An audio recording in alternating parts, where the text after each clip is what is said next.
অভাবিত পড়ে থাকা বাড়ির ছাদ এখন সবুজের সমারোহ, গড়ে উঠেছে ফুল ও ফলের বাগান। গাইবান্ধায় দিন দিন জনপ্রিয় হয়ে উঠছে ছাদ বাগান। কেউ শখের বসে, কেউ বা নিরাপদ ও বিষমুক্ত খাবারের আশায় লাগাচ্ছেন নানা ধরনের সবজি, ফল আর ফুলের গাছ। আবার অনেকে শখ থেকে শুরু করলেও এখন পরিবারের ফল ও সবজির চাহিদা মিটছে এ বাগান থেকেই।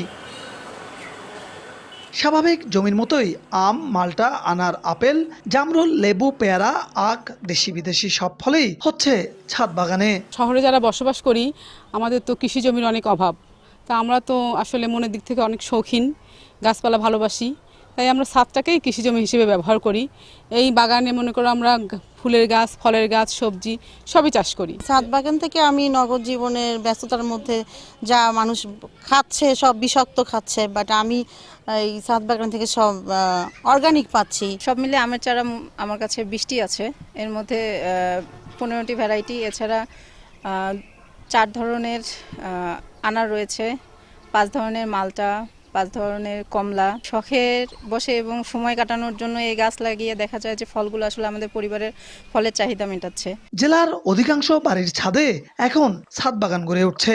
ছাদ বাগানে আগ্রহীদের কৃষি সম্প্রসারণ অধিদপ্তর থেকে প্রশিক্ষণ ও কারিগরি সহায়তা দেয়া হচ্ছে।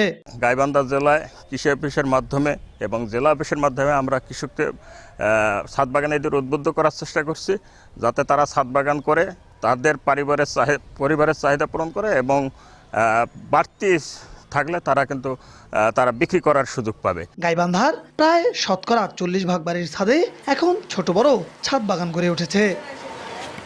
অব্যবহৃত ছাদ এখন সবুজের সম্ভাবনা। শৌখিনতার পাশাপাশি এখান থেকে মিলছে নিরাপদ সবজি ও ফল, রক্ষা হচ্ছে পরিবেশ। গাইবান্ধার নগর জীবন যেন বদলে দিয়েছে ছাদ বাগান। বিপ্লব ইসলাম, সময় সংবাদ, গাইবান্ধা।